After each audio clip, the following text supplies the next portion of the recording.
مزید ویڈیوز کے لیے ہمارے چینل ہاؤس آف اسلام کو سبسکرائب کرنا نہ بھولیے۔ شکریہ۔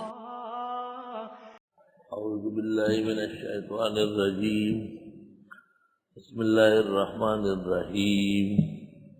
یسألونک عن الانفال قل الانفال للہ والرسول فاتقوا اللہ واصلحوا ذات بینکم وَأَطِيعُوا اللَّهَ وَرَسُولَهُ إِن كُنتُم مُؤْمِنِينَ۔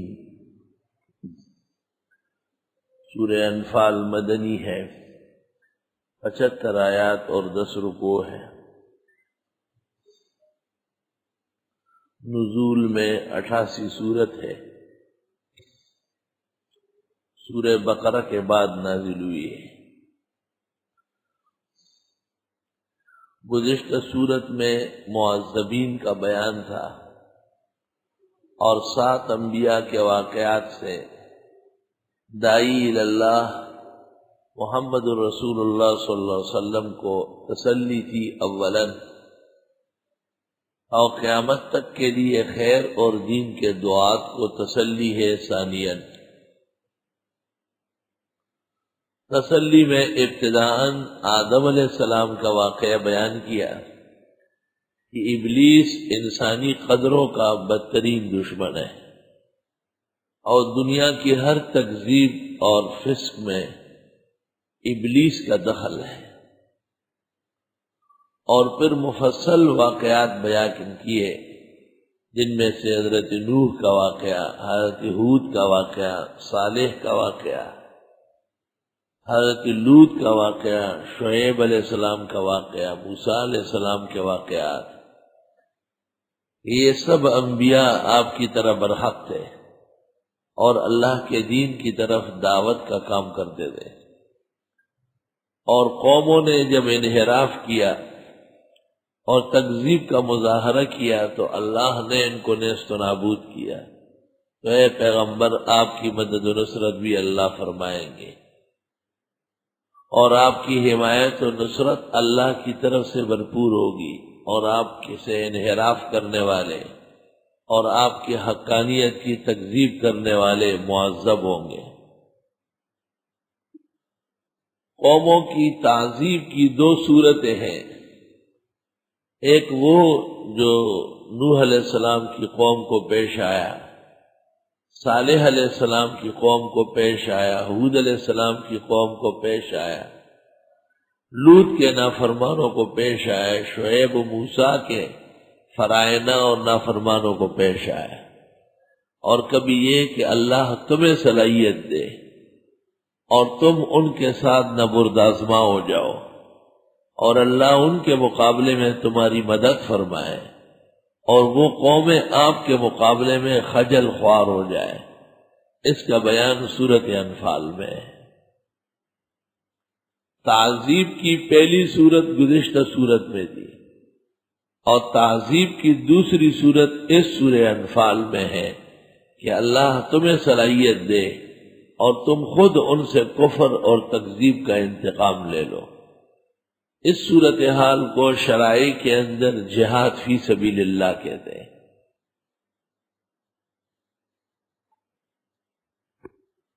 جہاد کے مراحل ہیں۔ ایک مرحلہ تربیت کا ہے، اس کا دوسرا نام ہے الاستعداد للجہاد۔ مجاہد کی تربیت کا مرحلہ بقرہ میں گزرا ہے، اور مجاہد کے ابتلاء کا مرحلہ آل عمران میں گزرا ہے، اور وہی 10 اوصاف جو بقرہ میں تھے ان کو یہاں دہرائے ہیں، لیکن یہاں ہے الاعداد للجہاد۔ سورت کا عنوان اور موضوع ہے جہاد کے لیے تیاری، اور اس پر 6 قاعدے ذکر کیے ہیں یا ایھا الذین آمنوا کے ساتھ، اور 10 اوصاف ذکر کیے ہیں مومنین کے بترقی، اور 10 قاعدے ذکر کیے ہیں قوموں کے ساتھ فتح اور شکست کی صورت میں۔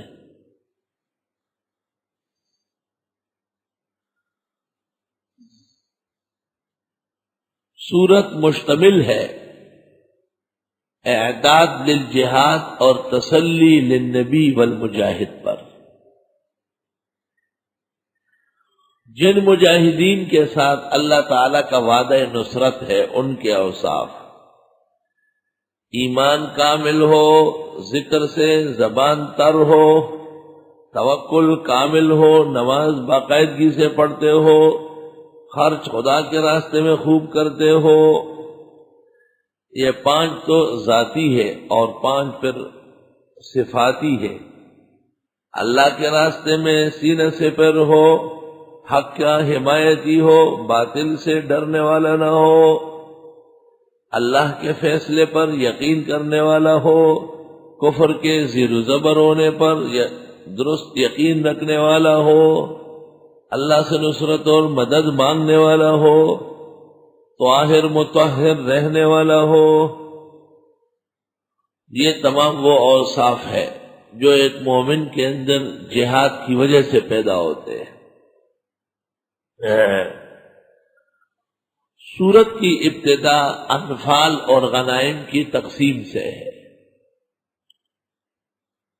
ایک اہم مرحلہ جہاد کا یہ ہے کہ مجاہدین آپس میں لڑے نہیں، اور لڑائی کا بڑا ذریعہ دنیا کے اندر کسب مال ہے.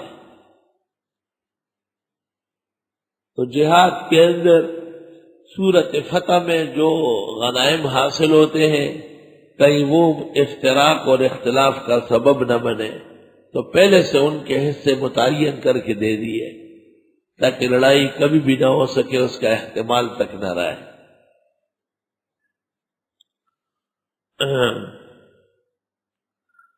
یسألونک عن الانفال. گزشتہ صورت کے ساتھ ربوط اس قدر واضح ہے کہ وہ بھی تسلی میں تھی اور یہ صورت بھی تسلی میں ہے. وہ بھی تعذیب کفار پر مشتمل تھی، یہ بھی تعذیب کفار پر مشتمل ہے. وہ تعذیب کی پہلی صورت تھی، یہ تعذیب کی دوسری صورت تھی. وہ قوم کی ہلاکت کی شکل میں نبی کو تسلی تھی اور یہ مسلمانوں کے عروج اور فتح کی شکل میں نبی کو تسلی ہے. اس میں 6 مشہور پیغمبروں کی تسلی کا تذکرہ تھا. اس میں ایمان والوں کو 6 خطابات یا ایھا الذین آمنوا یا ایھا الذین آمنوا.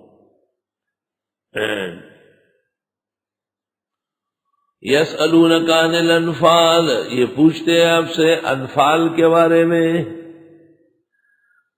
مسند احمد میں کہ پوچھنے والے سعد بن ابی وقاص تھے.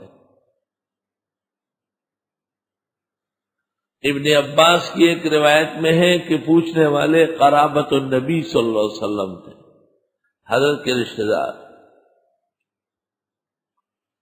انفال نفل کی جمع ہے. نفل اس انعام کو کہتے ہیں جو امیر کسی سپاہی کو اچھی خدمت کے بدلے میں دیتا ہو. انفال نفل کی جمع ہے اور نفل جنگی انعام کو کہتے ہیں.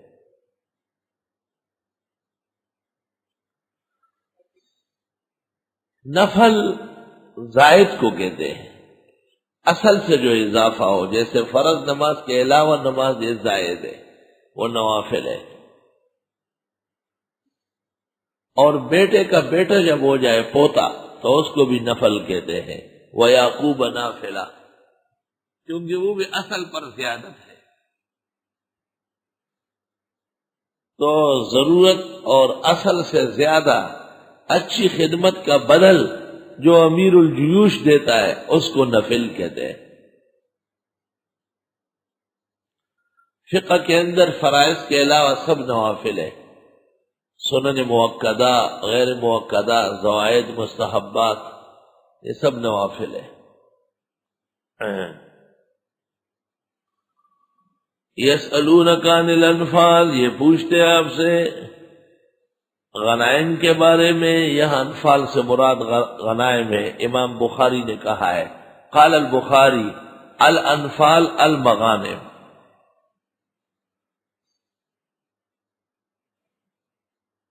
ابن عباس سے منقول ہے الانفال الغنائم. کانت لرسول اللہ صلی اللہ علیہ وسلم خالصتاً، لیس لأحد منها شیء، صرف پیغمبر کا حق ہے۔ جنگ بدر کے بعد مسلمانوں میں اختلاف کا اندیشہ تھا، بزرگوں نے کہا ہماری مشاورت نے کام کیا، نوجوانوں نے کہا ہماری تیز تلوار نے کام کیا۔ رب العزت نے اس اختلاف کو ختم کیا۔ قُلِ الْأَنْفَالُ لِلَّهِ وَالرَّسُولِ، آپ فرمائیے ان غنائم تو اللہ کے ہیں اور رسول اس کا حقدار ہے۔ فَاتَّقُوا اللَّهَ، پس اللہ سے ڈرو، وَأَصْلِحُوا ذَاتَ بَيْنِكُمْ، صلح کرو آپس میں۔ اصلاح ذات البین کے معنی ہے آپس میں صلح کرنا۔ اصلاح ذات البین اصطلاح ہے، آپس میں صلح صفائی کرنا۔ وَأَطِيعُوا اللَّهَ وَرَسُولَهُ، کہا مانو اللہ اس کے رسول کا، ان کنتم مومنین، اگر تم مومن ہو۔ انما المؤمنون الذين اذا ذكر الله وجلت قلوبهم، بے شک ایمان والے وہ لوگ ہیں جب یاد کیا جاتا ہے اللہ تو نرم ہو جاتے ان کے دل۔ وَإِذَا تُلِيَتْ عَلَيْهِمْ آيَاتُهُ، اور جب پڑھی جاتی ان پر اس کی آیتیں، زادتهم ایمانا، بڑھا دیتی ان کا ایمان۔ وَعَلَىٰ رَبِّهِمْ يَتَوَكَّلُونَ، اور رب پر بھروسہ کرتے ہیں۔ ایمان بڑھتا ہے یعنی لوگ ایمان میں ترقی کرتے ہیں۔ نفس ایمان تو لا یزید ولا ینقص ہے، وہ تو بسیط ہے۔ ایمان تو تصدیق کا نام ہے، تصدیق تو یا ہوگی یا نہیں ہوگی، یہ نہیں کہ تھوڑی تصدیق ہوگی تھوڑی نہیں ہوگی۔ ایمان میں تجزیہ نہیں ہو سکتی۔ اور محدثین کہتے ہیں کہ ایمان مرکب ہے، وہ ظاہر کو دیکھتے ہیں کہ اعمال ایمان میں شامل ہے۔ امام اعظم کہتے ہیں کہ ایمان تو بسیط ہے، اس کا تو کوئی جز نہیں ہے، بسیط مالا جز ہے، اس کا جز نہیں ہوتا۔ اور مرکب جیسے چائے، دودھ، پتی، چینی، پانی، یہ ہے مرکب۔ اور بسیط جیسے دودھ خود ایک ملونی ہے، اس کے اجزاء نہیں ہے۔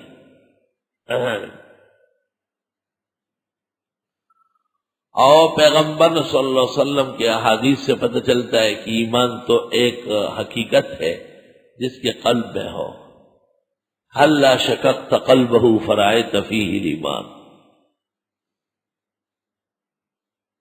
اور وہ امام ابو حنیفہ کے زمانے میں مشہور شخص اسد السنہ، جو امام ابو حنیفہ کا رد کرتا تھا، امام صاحب نے اسے خط لکھا کہ آپ کہتے ہیں کہ ایمان مرکب ہے، آپ مجھے یہ بتایا کہ بدر سن 2 میں لڑی گئی ہے اور اس میں آیت آئی ہے زادتہم ایمانا، اس سے پہلے والے مسلمان ایمان والے تھے یا نہیں، اور ان کا ایمان چٹان تھا یا ایک پاؤ تھا، آپ بتائیں۔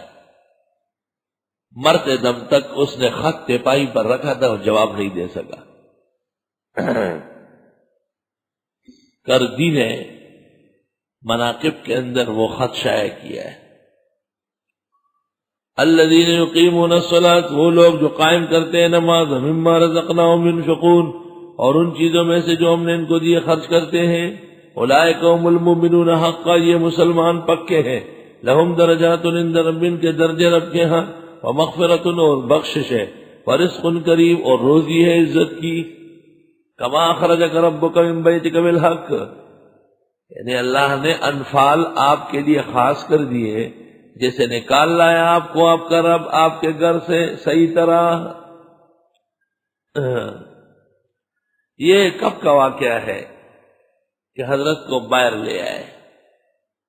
تو یہ 2 واقعات ہو سکتے ہیں، ایک تو ہجرت کا واقعہ ہے اور اس صورت میں ہجرت کا بیان ہے۔ جس طرح اللہ مشرکین کے درغے سے آپ کو صحیح سلامت گھر سے باہر لے آیا، اس طرح اللہ تعالیٰ نے بدر میں بھی آپ کو صحیح سلامت بما فتوحات و غنائم کے محفوظ کیا۔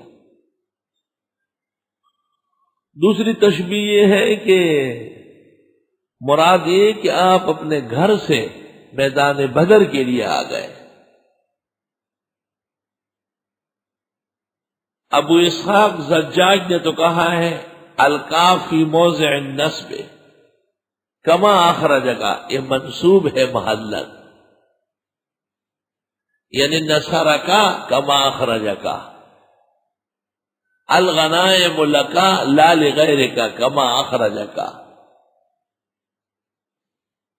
نحو مضبوط پڑھنا پڑتا ہے، مضبوط. ذرا کمی ہوگی تو آدمی ششدر رہ جائے، کچھ بھی نہیں سمجھے. اور نحو کی مثال آٹے کے گوندلے کی، ایسا موڑو تو فاعل ہے اور ایسا موڑو تو مفعول ہے، اور نیچے کرو تو مضاف الیہ ہے. اور نحو ہے کیا منصور مولانا بے خدا اڑو اگا اقلی استاخوا خدا پورتے ہوا فاعلن دے منس کی کنا مفعولن دے لاندے بدرم مضاف الیہ ہے. نور پاکستانی طالب علم میں ہمت نہیں ہوتی، وہ قافیہ اور ہدایت نحو میں کمزور رہتا ہے، اور استاد نہ اہل ہوتا ہے، وہ چالو کرا نہیں سکتا اس کو. خالد دن پورا نتیجہ یہ ہوتا ہے کہ بخاری پڑھ لیتا ہے، نحو نہیں جانتا.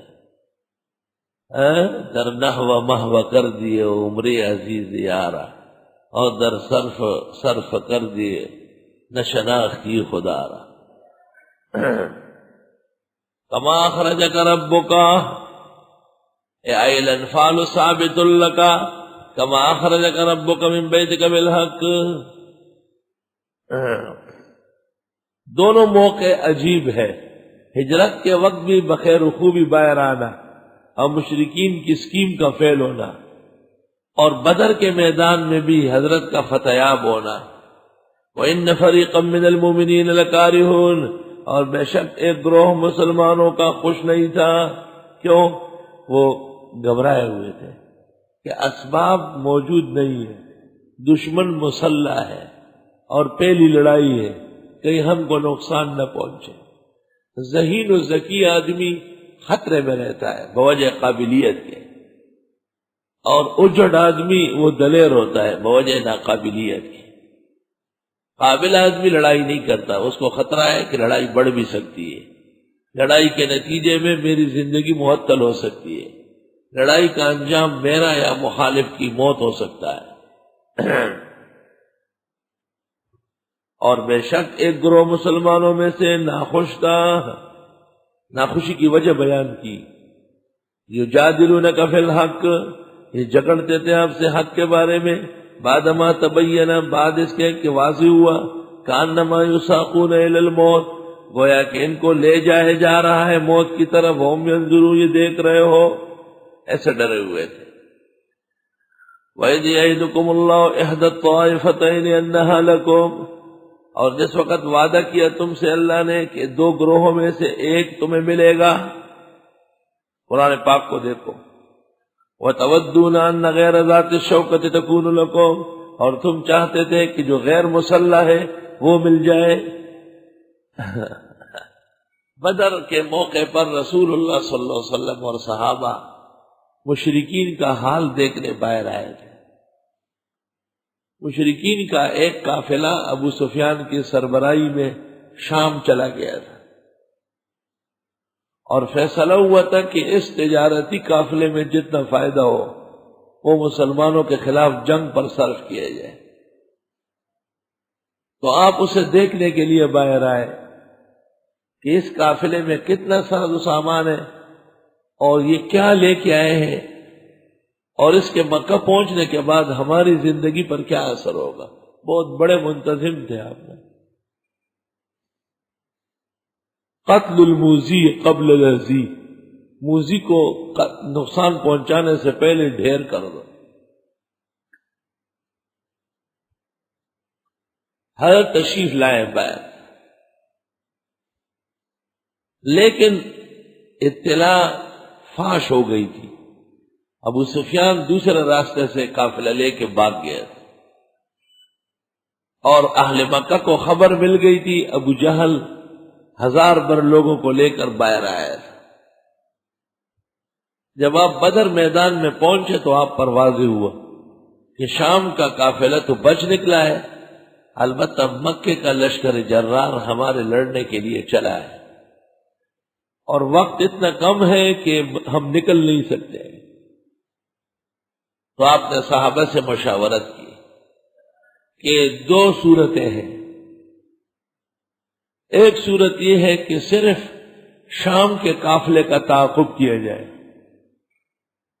اور دوسری صورت یہ ہے کہ ابو جہل جو لشکر لائے ہے اس سے لڑا جائے۔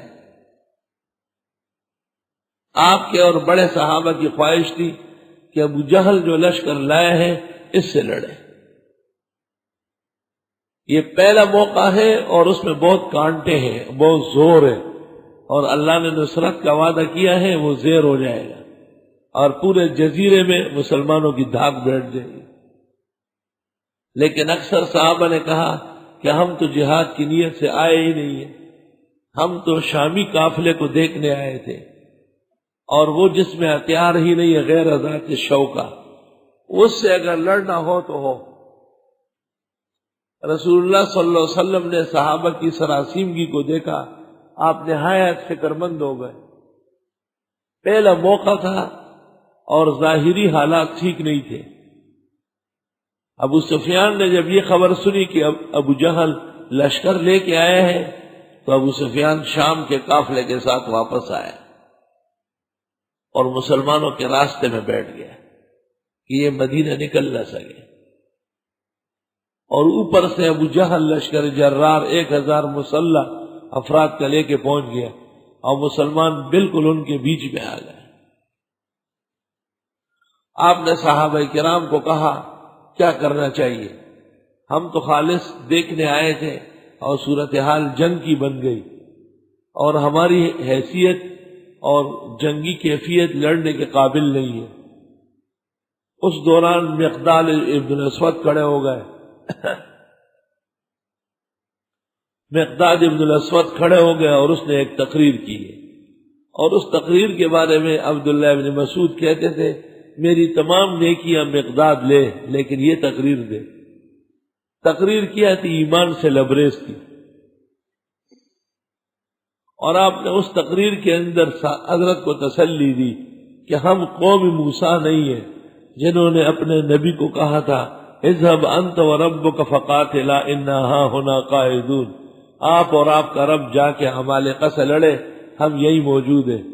ہم تو وہ لوگ ہیں کہ نقاتل بین یدیک ومن خلفک وعن یمینک وعن شمالک حتی نقتل بین یدیک، ہم آپ کے آگے اور پیچھے دائیں اور بائیں لڑیں گے یہاں تک کہ آپ کے سامنے جان کی بازی لگا دیں گے۔ مقداد کی تقریر سے صحابہ میں ایک زبردست جوش خروش پیدا ہوا، اور جو لوگ پہلے تیار نہیں تھے لڑنے کے لیے وہ لڑنے کے لیے آمادہ ہو گئے، اور حضرت کا چہرہ انور ایسا چمک گیا خوشی سے جیسے چاند کا ٹکڑا ہو۔ بخاری میں ہے سرّ واستنار وجہہ، خوشی سے چہرہ انور ایسا سرخ سفید ہو گیا، اور آپ نے فرمایا میں دیکھتا ہوں کہ مقداد کی تقریر کے ساتھ ہی ملائک کا نزول شروع ہو گیا۔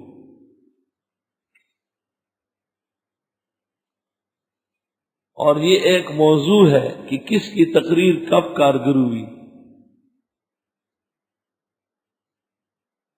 کس کی تقریر کب کارگر ہوئی ہے۔ حسن بصری کو 300 مرتبہ حجاج ابن یوسف نے بلایا دربار میں قتل کرنے کے لیے، لیکن حسن بصری جب وہاں گفتگو کر لیتا تھا تو حجاج ابن یوسف سہم جاتا تھا، اور لوگوں نے کہا تو انہوں نے کہا اس جیسے انسان میرے پاس اور نہیں ہے، بہت قیمتی انسان ہے، چھوڑ دیتا ہے۔ امام ابو حنیفہ کی تقریر دہریہ کے خلاف بصرہ میں مشہور ہے، حسن بصری کی موجودگی میں۔ ہر دور اور ہر زمانے میں بعض بزرگوں کی ایسی تقریر تھی۔ ہندوستان میں شاہ اسماعیل کی تقریر تھی، دہلی کے بازاروں میں سناٹا چھا جاتا تھا، اور ایسا معلوم ہوتا تھا جیسے دہلی میں ایک شاہ اسماعیل ہے اور کوئی نہیں، جب آپ کی والتین والزیتون کی تقریر شروع ہو جاتی۔ مولانا محمد قاسم نانوتوی کی تقریر خیر آباد کے اندر بڑی مشہور تقریر ہے۔ تحذیر الناس شائع ہو گئی تھی اور مبتدئین نے ایک ہنگامہ کھڑا کیا تھا۔ آپ کو کام پڑ گیا خیر آباد جانے کا، دو دیوبند کے حضرات نے کہا حالات صحیح نہیں ہے، خیر آباد تو نہ جائے، وہ تو ہنگامے کا مرکز ہے۔ مولانا نے فرمایا خدا خیر کرے، تشریف لے گئے خیر آباد۔ تو اس دستور کے مطابق گیٹ پر شہر میں داخل ہوتے وقت اندراج ہوتا تھا، کون آیا کون گیا، تو اپنا تاریخی نام خورشید حسن لکھوایا، محمد قاسم بھی نہیں لکھوایا تاکہ ہنگامہ نہ ہو جائے۔ مولانا احمد حسن امرتسری آپ کے ساتھ تھے، شاگرد۔ آپ آگے چل رہے تھے اور پیچھے سے فضل خیر آبادی کے شاگرد پہنچ گئے، اور وہ احمد حسن صاحب سے کچھ کہتے اور وہ جواب دیتے، پھر وہ کچھ کہتے پھر وہ جواب دیتے۔ مولانا احمد قاسم صاحب مڑ گئے ایسے اور ان لوگوں کو کہا کہ ظاہر بات ہے احمد حسن میرا شاگرد ہے، اگر یہ بے بس ہو گیا تو میں آؤں گا، اور تم خیر آبادی کے شاگرد ہو، بہتر یہ ہے کہ اپنے استاذ کو لے آؤ۔ انہوں نے کہا ٹھیک ہے، ہمارے شہر آ کر آپ نے فرمایا بس آپ کے شہر آ کر آپ سے بات کرنی۔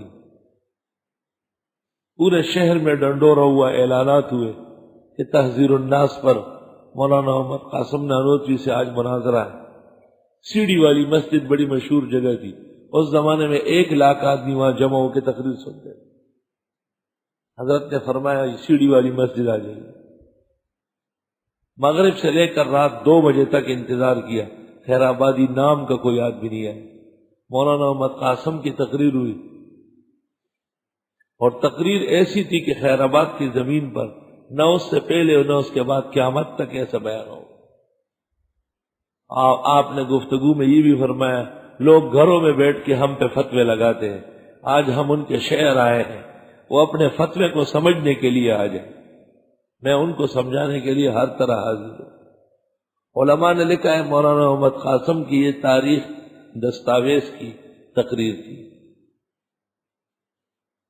کس کی تقریر کہاں ہوئی ہے اور کیسے ہوئی ہے، یہ موضوع ہے، آپ کو سیر کراتا ہوں۔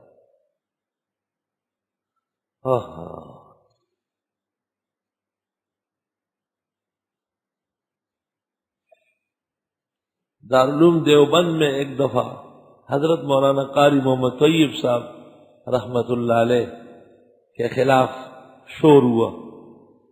شیخ الاسلام مولانا حسین احمد صاحب کو پتہ چلا، انہوں نے علماء و طلباء میں تقریر کی اور قاری طیب صاحب کے مناقب بیان کی۔ وہ لوگ جو شور کرنے والے تھے وہ مولانا قاری طیب صاحب کے چھوٹے چھوٹے بچوں سے بھی گلیوں میں معافی مانگ رہے تھے۔ مولانا حسین احمد صاحب نے ایسی تقریر کی۔ حضرت مولانا قاری طیب صاحب کا یہ واقعہ حضرت شیخ الاسلام نے بیان کیا کہ بمبئی کے اندر بدعتیوں کا بہت زور تھا۔ حضرت شیخ الہند اور مولانا خلیل احمد اور حضرت گنگوئی جب حج کے لیے جا رہے تھے اور بمبئی سے روانگی تھی تو بمبئی کے مسلمانوں نے معذرت کی تھی کہ ہم دفاع نہیں کر سکتے، بدعتی اتنے زیادہ ہیں، اور ان بزرگوں نے قبرستان میں قیام کیا تھا۔ حضرت قاری طیب صاحب کو اس کا دلی صدمہ تھا کہ ایک بڑے شہر میں ہمارے بزرگ داخل نہیں ہو سکتے۔ توحید کوئی آسان کام نہیں، ایسے حالات گزرے۔ حضرت قاری طیب صاحب نے 1 مہینے کے لیے بمبئی بغیر پروگرام کے چلے گئے۔ وہاں ایک مسجد میں امام صاحب سے کہا میں قاری ہوں، تلاوت کرنا چاہتا ہوں۔ لوگ قرآن شریف شوق سے سنتے ہیں، اچھی بات ہے، تلاوت فرمائی۔ پھر کسی نے نماز کی درخواست کی، نماز پڑھائی، پھر درس دیا۔ نتیجہ یہ نکلا کہ 1 مہینے میں 19 مساجد کے اندر قاری محمد طیب صاحب نے دارالعلوم دیوبند کے فاضلوں کا تقرر کر لیا، اور دوسرے سال 3 مہینے کے لیے بمبئی ٹھہرے۔ تو حضرت شیخ الاسلام نے ان کے مناقب بیان کیے کہ قاری محمد طیب صاحب اتنے مفید آدمی ہیں کہ جو کام ہمارے اکابر نہ کر سکے وہ بہترین طریقے سے کر گئے۔ اور جس وقت 100 سال بعد دارالعلوم دیوبند کا جشن تھا اور سینکڑوں میل کے رقبے پر ٹینٹ لگ رہا تھا، تو دہلی کے ٹینڈر ہاؤس نے 60-65 لاکھ روپے مانگے ٹینٹ لگانے کے. قاری طیب صاحب نے ہندوستان کے اخبار میں دے دیا کہ اتنا بڑا بل دارالعلوم ادا نہیں کر سکتا. تو بمبئی سے ایک مسلمان نے اخبار میں قاری صاحب کو بیان دیا کہ دارالعلوم دیوبند کے 7 سالہ تقریب میں جتنے ٹینٹ چاہیے وہ میری طرف سے لگے. اور وہیں سے اسی اخبار میں دہلی کے اسی ٹینڈر ہاؤس کو حکم دیا کہ آپ فوراً دیوبند پہنچے، ٹینٹ لگائیں، میں بل ادا کروں گا. اور پورے ملک کے اندر جو ٹینڈر ہاؤس تھے سب کو کہا کہ تم دارالعلوم دیوبند جاؤ اور اس کے جلسے میں ٹینٹ لگاؤ، کیونکہ قاری صاحب کی خدمات کا نتیجہ تھا. اور بامر تکوینی جب قاری صاحب دارالعلوم دیوبند سے علیحدہ ہوئے تو دارالعلوم دیوبند جیسے دارالعلوم بمبئی کے مسلمانوں نے جامع مسجد میں بنا کر کے دے دیا، جو وقف دارالعلوم آج کہلاتا ہے. یہ تقریر کی برکات ہے. مقداد ابن الاسود نے تقریر کی اور صحابہ کو اور پیغمبر کو اور خدا کو وہ تقریر پسند آئی. اس سے پتہ چلتا ہے کہ تقریر بڑی طاقت کی چیز. دارالعلوم دیوبند کے 7 سالہ تقریب میں بہت علماء جمع تھے، لیکن آخری دن مولانا مفتی محمود کی تقریر ہوئی تھی. اس تقریر پر لوگوں نے کہا تھا کہ شاید مفتی صاحب اب دیر تک زندہ نہ رہے. وہ ایسے حتمی 2 ٹوک فصیح بلیغ اور مقاصد پر تقریر تھی. آپ سے پہلے مولانا ابوالحسن علی الندوی نے 1.25 گھنٹہ تقریر کی اور مفتی صاحب نے 20 منٹ کی. علماء لکھتے تھے وَلِلَّهِ دَرُّهُ جَمَعَ الْبَحْرَ فِي الْكُوسِ. 20 منٹ میں آپ نے وہ لال و جواہر بکھیرے کہ گزشتہ 1.5 گھنٹے کی تقریر کا وہ دھوم دھام نہیں رہا جو آپ کی تقریر کا تھا. میں موجود تھا.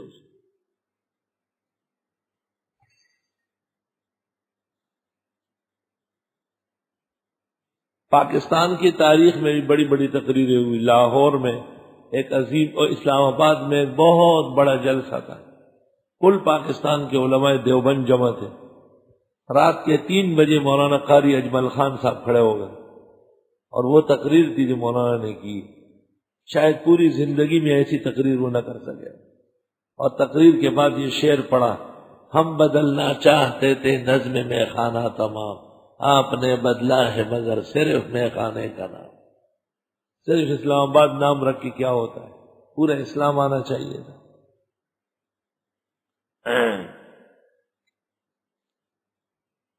حضرت مولانا حبیب اللہ مختار شہید پر اس دورانیہ میں مسجد میں میری تقریر ہوئی. مکہ میں جا کے مولانا محمد مکی نے اس کے اعزاز میں دعوت کی کہ آپ کی تقریر مینوان بنگلہ دیش میں سنیے. علامہ خالد محمود نے برطانیہ سے مجھے اس کے انعامات بھیجے کہ تقریر آپ نے بہت کی ہوگی، یہ تقریر کچھ اور ہے. اور اس وقت کا ضرب مومن بھرا پڑا ہے اس سے. دیکھ لو کہ وہ کیسی تقریر تھی. بنوریہ میں غلط فہمی کے نتیجے میں ایک زندیق کو کھڑا کیا گیا اور اس نے سرفراز خان صاحب کی موجودگی میں کہا کہ موجودہ نظام مدارس اور تدریس کا ناکام نظام ہے، اس کو ختم کر کے خانقاہی نظام رائج کرنا پڑے گا. یہ زندقت کا پہلا مرحلہ ہے جو دین والوں میں شروع ہوا ہے. سب علماء بیٹھے تھے، سب جانتے تھے کہ غلط بات ہے. بڑے اکابر بیٹھے تھے، مجھے خیال تک نہیں تھا کہ قرآن فال بنا میں منی دیوانہ زدہ.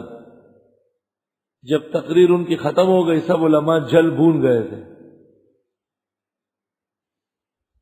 تو مولانا جمیل خان مرحوم اور نظام الدین مرحوم کے کہنے سے اسلم شیخ پوری نے میرے نام کا اعلان کیا.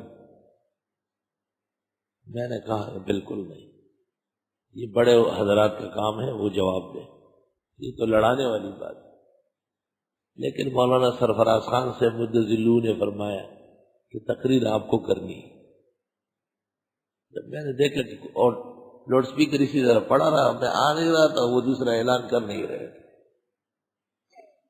دور حدیث کے طلباء بھی درخواست کرنے لگے، سامنے بیٹھے تھے ختم بخاری کے لیے،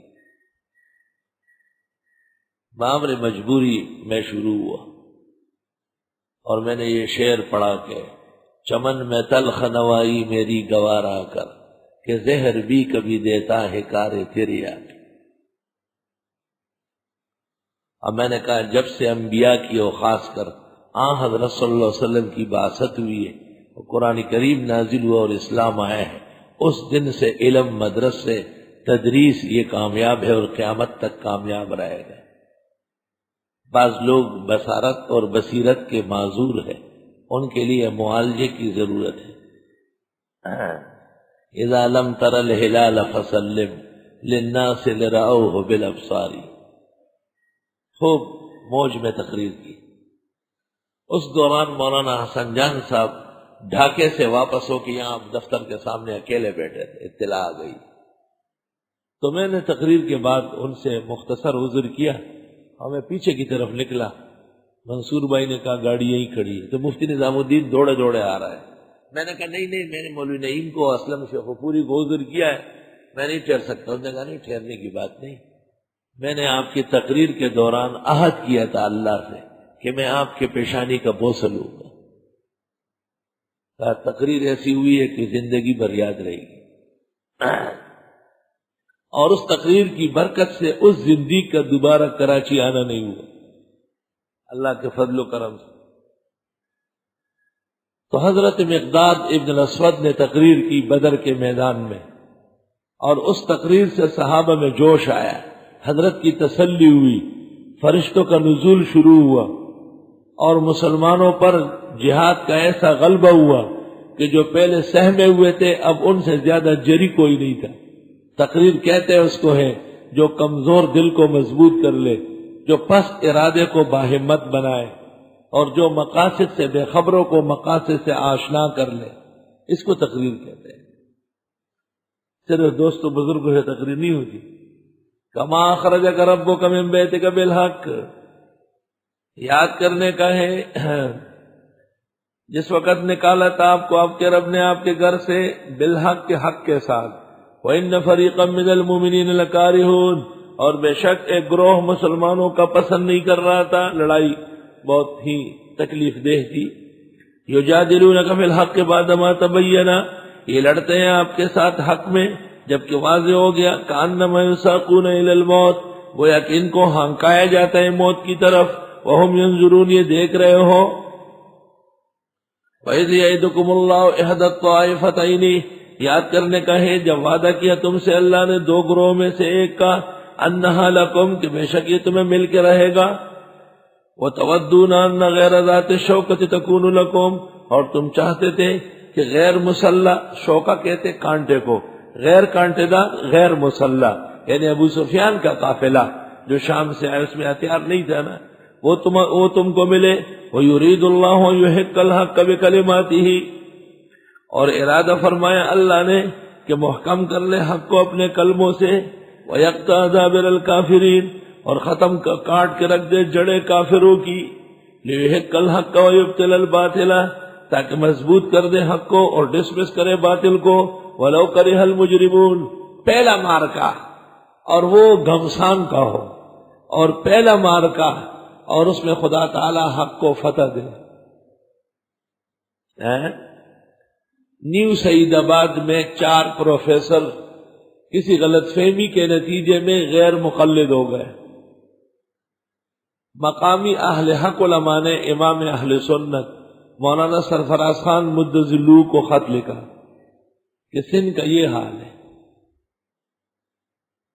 مولانا نے ان کو لکھا کہ تم مولانا امین اوکاڑوی کو مناظرے کے لیے کہہ دو، میں ان کو حکم دیتا ہوں، وہ تشریف لائیں گے، اللہ تعالیٰ فضا کو بہتر کر دے گا۔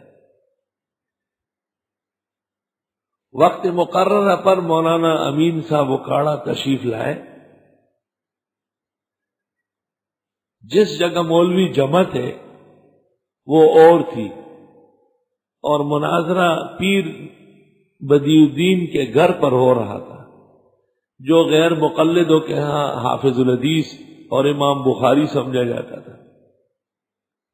مولانا ریل گاڑی سے اترے، میلے کو چیلے گرد و غبار سے آلودہ پریشان حال وہاں آئے، آپس میں مولوی بیٹھے باتیں کر رہے ہیں، پیر صاحب سے مناظرہ بڑا مشکل ہے، پیر صاحب تو قیامت ہے، یہ ہے وہ ہے، ماسٹر امین غریب کیا کرے گا؟ مولانا نے سن لی بات، حضرت نے فرمایا مجھے نہانا ہے، مجھے امین، آپ امین مناظرہ کرنے آئے؟ مولانا نے کہا مجھے نہانا ہے، کہا ادھر غسل خانہ ہے جاؤ، کیسے گھبرائے ہوئے اپنے لوگ؟ حضرت فرماتے تھے میں نے کہا خدایا پیر صاحب کے ساتھ تو دیکھوں گا، ہمارے لوگ مر رہے ہیں، کہا میں نہا کے آیا بیٹھ گیا، کہا مجھے کہا آپ مناظرہ کر سکتے ہیں، کہا میں نے کہا اللہ کی توفیق سے آپ کی دعا سے مناظرہ کر لیں گے، کہا پیر صاحب سے حرم کے علماء ڈرتے ہیں، مولانا نے فرمایا حرم والے ڈرتے ہوں گے، ہم ڈرانے آئے، ڈرنے نہیں آئے۔ پیر صاحب کو بڑی حدیث یاد ہے، آپ کو اتنی یاد ہے؟ مولانا نے فرمایا جو حدیث محدثین نے کتابوں میں لکھی ان کے اندر تو پیر صاحب ہارا ہی ہارا ہے، اور اگر اس نے کوئی نئی فیکٹری لگائی ہے تو آج اس کو بھی چیک کر لیں گے۔ جب مولانا نے یہ باتیں کی تو اپنی لوگوں میں جان پڑ گئی، آپس میں کہنے لگے جانتا تو خوب ہے۔ آپ نے فرمایا مناظرہ کہاں ہے؟ پیر صاحب کی کوٹھی پر۔ آپ نے آہستہ سے انا للہ و انا الیہ راجعون پڑھا کہ اس قدر بزدلی اور کمکلی تو مخالف کے گھر پر مناظرہ رکھا ہے، لیکن حضرت نے فرمایا میں نے زور سے نہیں پڑھا کہ یہ ڈر نہ جائے، کہ میں نے کہا ٹھیک ہے چلیں۔ وہاں پہنچ گئے، پیر صاحب اپنے دھرم میں لیٹے ہوئے تھے، 4-6 آدمی آگے پیچھے سے چاپی کر رہے تھے۔ حضرت نے کہا السلام علیکم، تم مناظرہ کرنے آئے ہو؟ بغیر وعلیکم السلام کی۔ اچھا ایسا ہے، یہ میں نے شرطیں لکھی ہے 16 صفحے میں، تم آرام سے ان کو پڑھ لو، سمجھ لو، پھر اپنی شرطیں بتاؤ، پھر مناظرہ ہوگا۔ مطلب یہ ہے کہ آج کا دن تو آپ پڑھ لیں، اگلے دن لکھے، تیسرے دن مناظرہ ہوگا۔ مولانا نے انہی شرطوں کے نیچے دستخط کیے اور فرمایا آپ کی شرطوں پر مناظرہ ہے، اور 16 صفحوں کی گڈی واپس پھینک دی، کہ آپ کھڑے ہو جائیں مناظرہ شروع کر لیں۔ وقت ضائع کرنے کے لیے لیٹے ہوئے، وہ اٹھ گیا آہستہ سے، اللہ میری امداد فرما، گربہ کشتن بروز اول۔ حضرت نے فرمایا میں نے اس پہ لکھا کہ پیر صاحب کا دعویٰ ہے کہ وہ اہل حدیث ہے، اہل حدیث کا ہر کام حدیث کے مطابق ہوگا، اس میں جو شرطیں صحیح حدیث کے مطابق ہے وہ مانی جائے گی، باقی مسترد کر دی جائے گی اسی مجلس میں، اور یہ پیر صاحب کو ماننا پڑے گا۔ اور نیچے میں نے دستخط کی۔ حضرت اس وقت یہ فرماتے تھے کہ میں نے کہا یا اللہ سندھ کا پہلا مناظرہ ہے اور مخالف انتہائی مشہور اور ان کا معتمد ہے، اس میں حق کو فتح عطا فرما تاکہ آئندہ کوئی ہلے نہیں۔ مناظرہ اس شان سے ہوا کہ 6 گھنٹے کے بعد پیر صاحب نے مولانا امین صاحب سے کہا خدا تعالیٰ نے آپ کو علم بڑا دیا ہے، انصاف اور رحم نہیں دیا ہے، میں 85 سال کا بوڑھا تھک گیا ہوں، جو مجھے یاد تھا وہ بھی بھول گیا ہوں، اب مناظرہ بند کر دو۔ اس مناظرے سے 3 فائدے ہوئے، آئندہ میں نہیں کہوں گا کہ حنفی مذہب حدیث کے خلاف ہے، یہ بھی نہیں کہوں گا کہ حناف کے پاس احادیث نہیں ہے، اور یہ بھی نہیں کہوں گا کہ جو بات ہم کہتے ہیں وہی حرف آخر ہے، ہو سکتا ہے آپ لوگوں کی بات صحیح نکلے، دماغ ٹھکانے لگ گئے نا۔ تو یہ پہلا مارکا تھا بدر کا۔ حضرت صلی اللہ علیہ وسلم اور کبار اصحاب چاہتے تھے لِيُحِقَّ الْحَقَّ بِكَلِمَاتِهِ کہ ثابت ہو جائے حق اللہ کے کلموں سے۔ معلوم ہوا کہ کلمات میں اتنا زور ہے کہ اس سے حق کو فتح نصیب ہو سکتی ہے۔ کلمات، موطا امام مالک میں کعب اخبار نے کہا ہے کلمات اقولہن صباحا و مساء، کچھ کلمے ہیں جو میں صبح و شام پڑھتا ہوں، نہ پڑھتا تو یہود جادو کے زور سے مجھ سے گدھا بنا دیتے۔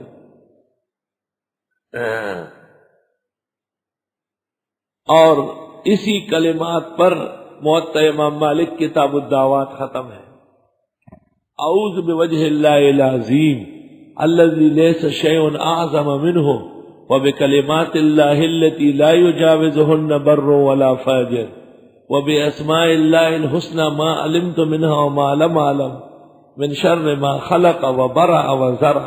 یہ کلمات صبح و شام پڑھا کرو، کبھی بھی دشمن تم پر فتح یاب نہیں ہو.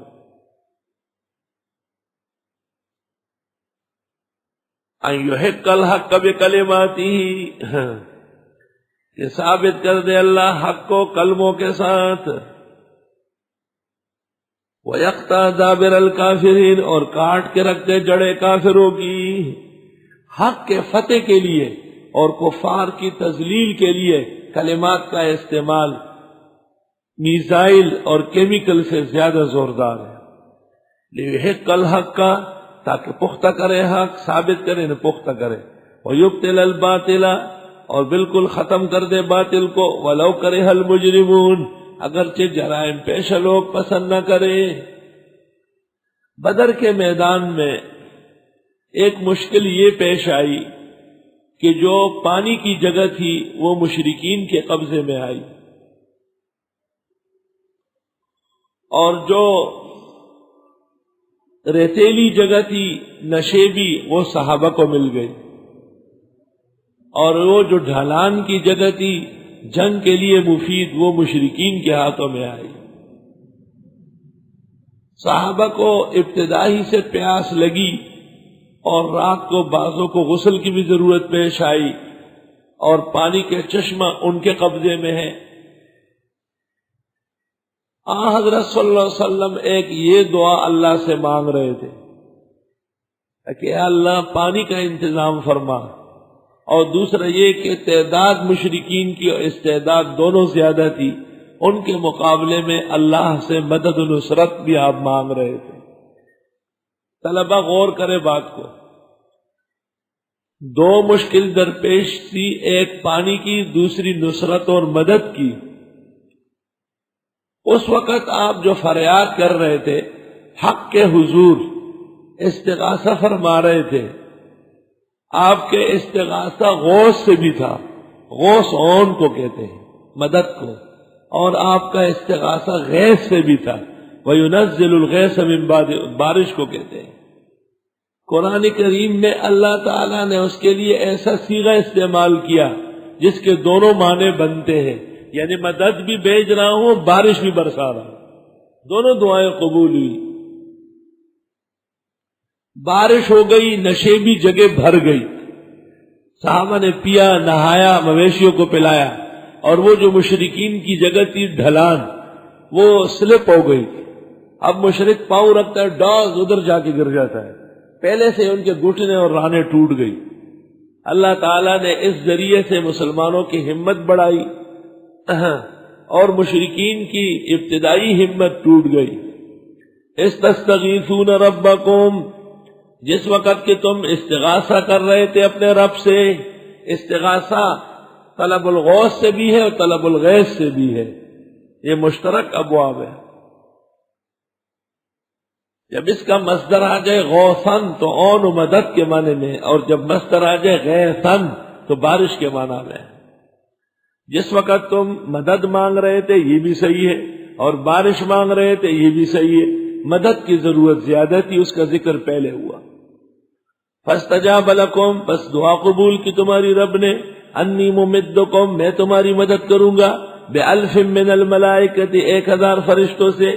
مردفین، پیدر پہ آئیں گے. مشرکین کی تعداد 1000 بر تھی. حق تعالیٰ نے تسلی دی پیغمبر کے جان نثار مخلص صحابہ کو کہ میں بھی 1000 فرشتے بھیج رہا ہوں. وما جعلہ اللہ الا بشرا، اور نہیں بھیجا اس کو اللہ نے مگر خوشخبری. ولتطمئن بہ قلوبکم، اور تاکہ پختہ رہے اس سے آپ کے دل. ومن النصر الا من عند اللہ، نہیں ہوتی مدد مگر اللہ کی طرف سے. ان اللہ عزیز حکیم، بے شک اللہ غالب اور حکمت والے ہیں. اذ یغشیکم النعاس امنۃ منہ، جس وقت ڈھانک لیا تم کو اونگ نے، یہ امن تھا خدا کی طرف سے. عین جہاد کے دوران صحابہ کرام اونگنے لگے، تھکاوٹ دور ہو گئی، تازہ دم ہو گئے۔ وَيُنَزِّلُ عَلَيْكُم مِّنَ السَّمَاءِ مَاءً، اور اتارنے لگے تم پر آسمان سے پانی۔ جب آدمی پاک صاف ہو نا تو وہ مضبوط ہوتا ہے، اور جب آدمی نجس ہو تو وہ خود بخود بزدل ہوتا ہے۔ لِيُطَهِّرَكُم بِهِ، تاکہ پاک کر دے تم کو اس سے، وَيُذْهِبَ عَنكُم رِجْزَ الشَّيْطَانِ، اور دور کر دے تم سے خیالات شیطان کے۔ یار ہم کیسے جیتیں گے، ہمارا حال خراب ہے۔ وَلِيَرْبِطَ عَلَىٰ قُلُوبِكُمْ، اور تاکہ محکم کر دے تمہارے دلوں کو، وَيُثَبِّتَ بِهِ الْأَقْدَامَ، اور مضبوط کر دے تمہارے قدم۔ اِذْ يُوحِي رَبُّكَ إِلَى الْمَلَائِكَةِ، یاد کرنے کا ہے جب حکم دے رہا تھا تیرا رب فرشتوں کو، انی معکم، میں تمہارے ساتھ ہوں، فَثَبِّتُوا الَّذِينَ آمَنُوا، پس پختہ کرو ایمان والوں کو۔ فرشتے بھی جہاد میں شریک ہوتے ہیں، تبلیغ والے بھی جہاد میں شرکت کریں، اور جہاد سے چڑ نہ کریں، اور تبلیغ کو جہاد کے مقابلے میں نہ لائیں، اور ابدی ناری نہ بنے، اور جہاد والے بھی تبلیغ کو اپنے دین کا کام سمجھے، اور ان کے حق میں نازیبا کلمات نہ کہیں۔ وہ بھی ہمارے لوگ ہیں، فرق صرف یہ ہے گھوڑے دو قسم کے ہوتے ہیں، تربیت یافتہ اور غیر تربیت یافتہ۔ مجاہد کی جہادی تربیت ہے، تبلیغی تربیت نہیں ہے۔ تبلیغیوں کی تبلیغ کی تربیت ہے، جہاد کی نہیں ہے، دونوں کو قریب کرنا ہے۔ سَأُلْقِي فِي قُلُوبِ الَّذِينَ كَفَرُوا الرُّعْبَ، ابھی ڈالتا ہوں دلوں میں ان لوگوں کے جو کافر ہیں رعب۔ فَاضْرِبُوا فَوْقَ الْأَعْنَاقِ، پس مارو ان کو گردن پر، وَاضْرِبُوا مِنْهُمْ كُلَّ بَنَانٍ، اور مارو ان کا بن پورا بنان پورے، یہ پورے انگلیوں کی، یہ علیحدہ علیحدہ ہو گئے۔ وہ پرویزیوں کی اور مسلمانوں کی لڑائی ہو گئی اکوڑا خٹک میں۔ پرویز کا بہت بڑا فتنہ تھا، اکوڑا اس کا مرکز تھا، اور اس زمانے میں ان کے ساتھ بیلچی ہوتی تھی، بوٹ پہنے ہوتے تھے اور اکٹھے چلتے تھے، left right left right left right left right کرتے ہوئے مسجد میں آ گئے۔ مولانا قدرت شاہ صاحب شیر علی شاہ کے والد کا نام تھا، تو انہوں نے کہا بوٹ اتارو، تو بوٹ سمیت نماز ہو جاتی ہے۔ تو مولانا نے منع کیا، انہوں نے مولانا کو مارا۔ عورتیں چھت پہ بیٹھی تھی، انہوں نے نعرے شور مچایا، کوئی استاد ہوا لو۔ تو قریبی وہاں کلیان ہو رہا تھا، وہ غلہ صاف ہو رہا تھا، گرمی کا موسم تھا، تو لوگ وہ 2 غاخیوں سمیت آ گئے، 3 غاخی ہو جائے گا، 3 غاخی میں غاخی وسا رہے۔ تو وہ جو ان کو مارتے تھے نا، تو وہ کہتے عجیب بات ہے، ضرب 1 لگاتے اور چوٹ 3 لگتے۔ مولانا کے والد کے اس میں کافی نقصان ہوا تھا غریب کا۔ شیر علی شاہ صاحب کے والد کا نام کسی کو نہیں آتا تھا، وہ غازی بلا کے لاتا تھا۔ یہ غزہ ہوا ہے، اسی غزہ کی وجہ سے۔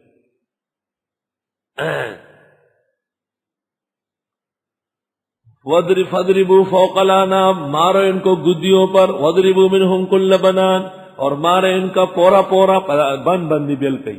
ذَلِكَ بِأَنَّهُمْ شَاقُّوا اللَّهَ وَرَسُولَهُ، اس لیے کہ یہ مخالفت کر رہے تھے اللہ اور رسول کی۔ وَمَن يُشَاقِقِ اللَّهَ وَرَسُولَهُ، جو مخالفت کرے اللہ اور رسول کی، فَإِنَّ اللَّهَ شَدِيدُ الْعِقَابِ، پس بے شک اللہ سخت عذاب دینے والا ہے۔ ذَلِكُمْ فَذُوقُوهُ، یہ تمہارا حال تھا، پس چکو اس کو۔ مشرکین کو کہتے ہیں وَأَنَّ لِلْكَافِرِينَ عَذَابَ النَّارِ، اور بے شک کافروں کے لیے عذاب جہنم کا ہے۔ اب خطابات خاصہ شروع ہو رہے ہیں۔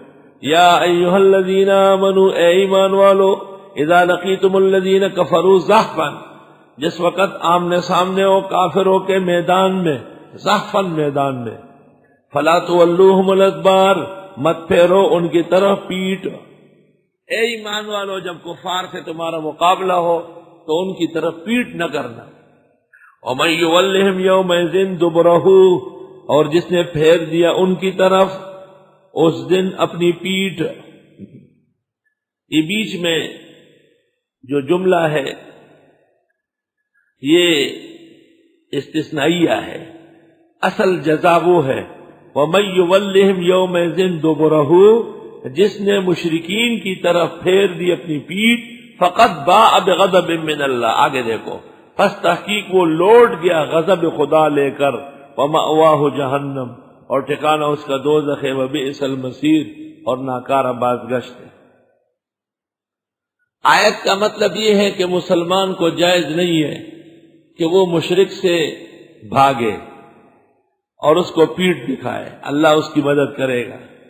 صرف دو صورتیں ہیں بھاگنے کی، الا متحرفا لقتال، مگر یہ کہ بدل رہا ہو جنگی پینترا،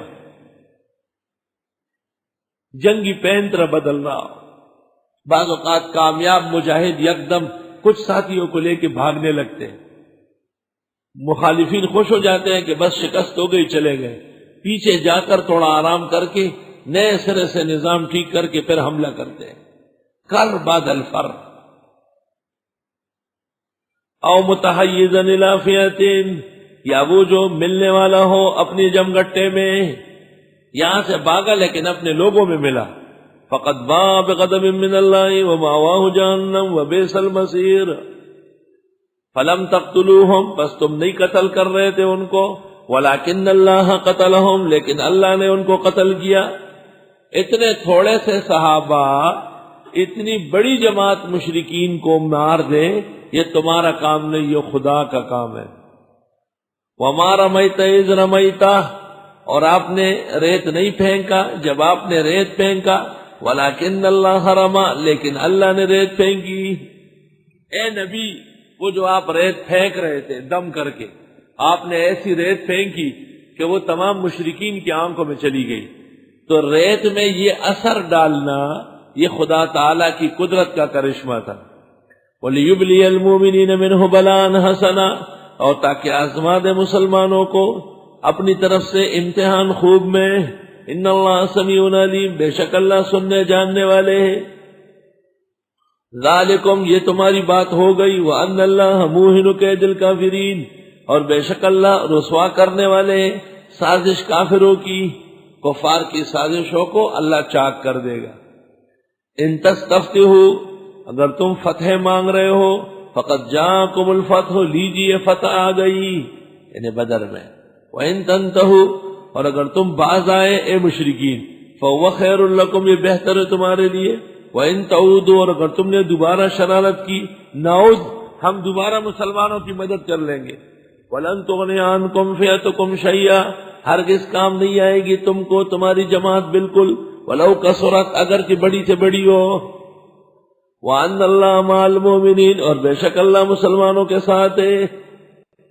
دوسرا خطاب، یا ایھا الذین آمنوا، اے ایمان والو، اطیعوا اللہ ورسولہ، اطاعت کرو اللہ اس کے رسول کی، ولا تولوا عنہ، مڑنا نہیں اس سے، وانتم تسمعون، اور تم سنی رہے ہو کہ مڑنا بڑا گناہ ہے۔ ولا تکونوا کالذین قالوا سمعنا، اور مت بنیے ان لوگوں کی طرح جنہوں نے کہا تھا کہ ہم نے سنا، وہم لا يسمعون، اور وہ نہیں سن رہے تھے۔ ان شر الدواب عند اللہ الصم البکم الذین لا يعقلون، بے شک بدترین ڈنگر کائنات میں اللہ کے ہاں وہ بہرے اور گونگے ہیں جو عقل سے کام نہیں لیتے۔ عطا اللہ شاہ بخاری کو کسی نے کہا تھا کہ شیخ القرآن مولانا غلام اللہ خان کہتے ہیں کہ شاہ صاحب توحید بیان نہیں کرتے۔ احراری راجہ بازار میں جلسہ تھا، بہت زبردست، شیخ القرآن اور تمام لوگ موجود تھے۔ شاہ صاحب جب اپنے خاص موڈ میں آئے، رنگ میں آئے، تو کہنے لگے جو ایک اللہ کے علاوہ اور کسی کی عبادت کرے اس کے لیے قرآن میں کیا ہے؟ کسی نے کوئی آیت پڑھی، شاہ صاحب نے کہا نا، اور پھر یہ آیت پڑھی، ان شر الدواب عند اللہ، بدترین ڈنگروں میں سے جو خنزیر سے بھی گیا گزرا ہے، شر الدواب ہے، کتے سے بھی بدتر ہے، گدھے سے بھی بدتر ہے، وہ لوگ جو بہرے اور گونگے ہو گئے اور عقل سے کام نہیں لیتے۔ عقل سے کام لیتے تو اللہ کے سوا کسی کو حاجت روا مشکل کشا نہ سمجھتے۔ اور پھر فرمایا افسوس، مرزائیت کے فتنے نے ہم کو مسئلہ ختم نبوت میں اتنا منہمک کیا کہ ہمارے دوستوں کو شکوہ ہو گیا کہ شاید ہم توحید بیان نہیں کرتے۔ آج جلسے میں پوری توحید بیان ہوئی اور اس شان سے توحید بیان کی کہ شیخ القرآن نے کہا ہمارے 20 سال اور شاہ صاحب کا یہ ایک جلسہ، تمام کے تمام ادق مقامات پیش کیے اور ان سے نئے رنگ میں مسئلہ توحید ثابت کیا۔ وہ تو مجتہد تھے تفسیر میں بھی۔ وَلَوْ عَلِمَ اللَّهُ فِيهِمْ خَيْرًا، اور اگر جان لیتا اللہ ان میں کوئی بھلا، لَأَسْمَعَهُمْ، تو انہیں دین سنا دیتا۔ ان میں صلاحیت ہے ہی نہیں، خدا نے ڈالی نہیں۔ وَلَوْ أَسْمَعَهُمْ، اور اگر سنا بھی دیتا، لَتَوَلَّوْا، تو یہ منہ موڑ لیتے، وَهُمْ مُعْرِضُونَ، اور یہ ہے ہی اعراض کرنے والے۔ خطاب نمبر 3، یا ایھا الذین آمنوا، ایمان والو، استجیبوا للہ وللرسول اذا دعاکم، استجیبوا للہ، آواز دے دو، یعنی اطاعت کر لو اللہ کی اور اللہ کے رسول کی جب بھی وہ تمہیں پکارے، لما یحییکم، اس کی طرف جو تمہیں زندہ کرے، یعنی اللہ اور اللہ کے رسول کی اطاعت میں تمہاری زندگی۔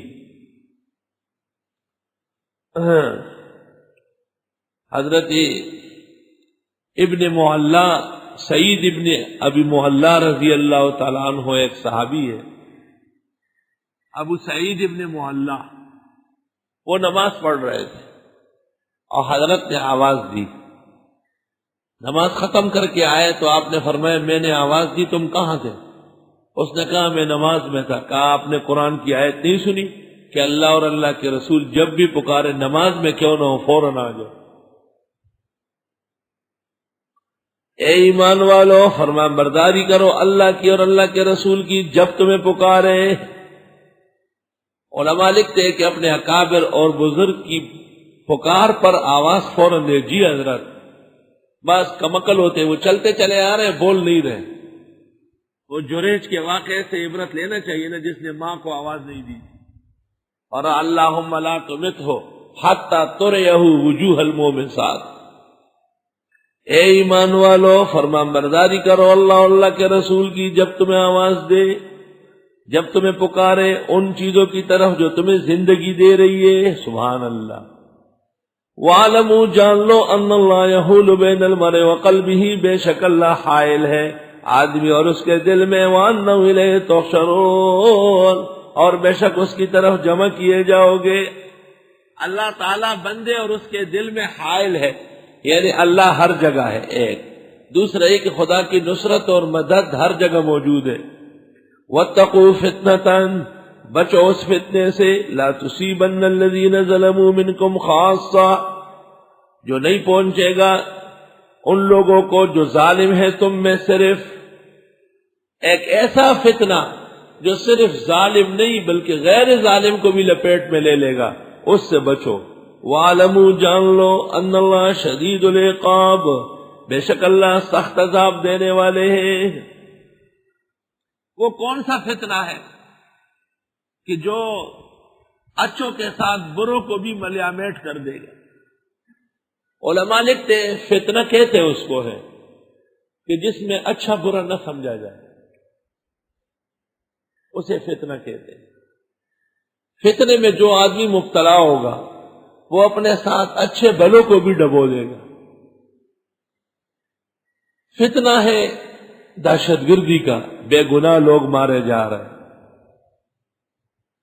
فتنہ ہے مغرب کا، ناحق مسلمانوں کے املاک ضائع ہو رہا ہے۔ فتنہ ہے شرک اور بدعت کا، مسلمانوں کے عقائد ملیامیٹ ہو رہے ہیں۔ مفسرین نے اس کی تعیین نہیں کی، البتہ کتاب الفتن ترمذی، کتاب الفتن بخاری اور دیگر معتبرات سے پتہ چلتا ہے کہ نبی کے بعد جتنے فتنے ہیں وہ اچھے بروں کو لپیٹ میں لے رہے ہیں۔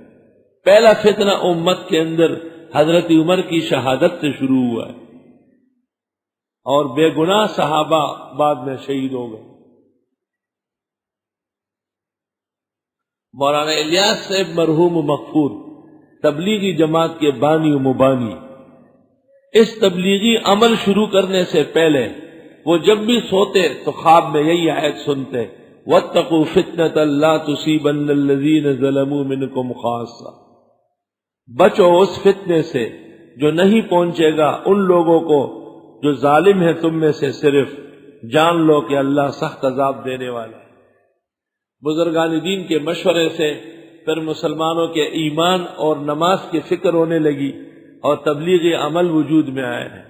احترام و تقدس کا عمل ہے، جس سرزمین پر ہو تبلیغ کا احترام کرو۔ یہ دیوبند کے بڑے اکابر کی دعاؤں سے شروع ہوا ہے اور یہ مسلمانوں کی امانت ہے۔ اصلاح کرنا آپ کا حق ہے، خیر خواہ بن کر، حلیف بن کر۔ تنقید ان پر ایسی مت کرو جس سے اوروں کو موقع ملے۔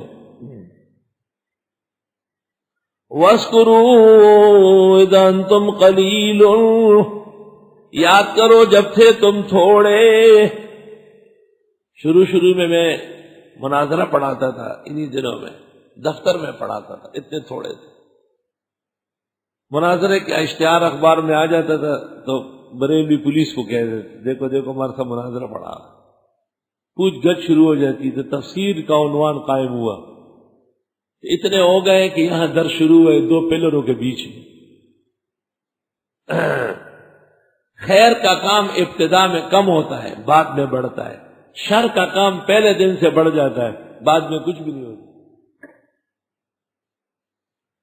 یاد کرو جب تھے تم تھوڑے، مستضعفون فی الارض، کمزور تھے ملکوں میں، تخافون یتخطفکم الناس، ڈر رہے تھے کہ اچک لیں گے تم کو لوگ، فآواکم، پس ٹھکانہ دیا تم کو، وأیدکم بنصرہ، اور مضبوط کیا تم کو مدد دے کر، ورزقکم من الطیبات، اور روزی دی تم کو صاف ستھری چیزوں میں سے، لعلکم تشکرون، تمہیں شکر کرنا چاہیے۔ خطاب نمبر 4، یا ایھا الذین آمنوا، اے ایمان والو، لا تخونوا اللہ والرسول، خیانت مت کرو اللہ اس کے رسول کے ساتھ، وتخونوا اماناتکم، اور نہ خیانت کرو آپس کی امانتوں میں، وانتم تعلمون، اور تم جانتے ہو، وَاعْلَمُوا، جان لو، انما اموالکم واولادکم فتنہ، بے شک تمہارا مال تمہاری اولاد فتنہ ہے۔ مال و اولاد فتنہ ہے، کیوں؟ مال کے ذریعے انسان ناکردگی کرتا ہے، اولاد کے لیے سب کچھ کر لیتا ہے۔ آئے ہے افسوس، آپ نے فرمایا الولد مجبنۃ مبخلۃ، اولاد کی وجہ سے آدمی بزدل اور بخیل بن جاتا ہے۔ یہ چھوٹے چھوٹے بچے ہیں، بچیاں ہیں، کل جوان ہو جائے گی، مسائل ہوں گے، ابھی سے خیال رکھنا ہے۔ اور حضرت منبر پر تشریف فرماتے خطبہ دے رہے تھے جمعے کا، حسن و حسین دونوں آ رہے تھے، اٹھتے تھے گرتے تھے، پھر نانا جان سے تو محبت بہت ہوتی، اور پھر نانا جان بھی وہ جو آسمان و زمین نے ایسا دیکھا نہ ہو۔ تو حضرت منبر سے اترے، کیونکہ صحابہ کا منہ تو قبلے کی طرف تو نہیں دیکھتے پیچھے، اس زمانے کے طلباء کی طرح نہیں جو سارے جہان کو گردن موڑ موڑ کے دیکھ رہے، صحابہ تو حضرت کو دیکھ رہے ہیں۔ تو آپ نے دیکھا کہ وہ بچے آ رہے ہیں اور گر رہے ہیں، تو آپ اٹھے، نیچے اترے اور دونوں کو اٹھایا، ایک کو اس کندھے میں دوسرے کو اس کندھے پہ، فرمایا انما اموالکم واولادکم فتنہ، مال و اولاد بھی ایک فتنہ ہے، وان اللہ عندہ اجر عظیم، اور بے شک اللہ کے ہاں اجر عظیم ہے۔ حضرت عمر کے دربار میں ایک شخص آیا اور اس نے کہا احب الفتنہ وافر من رحمت اللہ وابغض الحق، فتنے کو پسند کرتا ہوں، رحمت نہیں چاہیے، اور حق سے بھی نفرت ہے۔ حضرت عمر نے کہا کیا؟ تلوار کو ہاتھ لگایا۔ حضرت علی بیٹھے ہوئے تھے، سیکریٹری تھے عدالت کے، فرمایا امیر المومنین یہ بات کر رہا ہے، اس کو سمجھنا ہے۔ کہا یہ فتنے سے محبت کرتا ہے کہ مال و اولاد فتنہ ہے، کون ہٹا سکتا ہے؟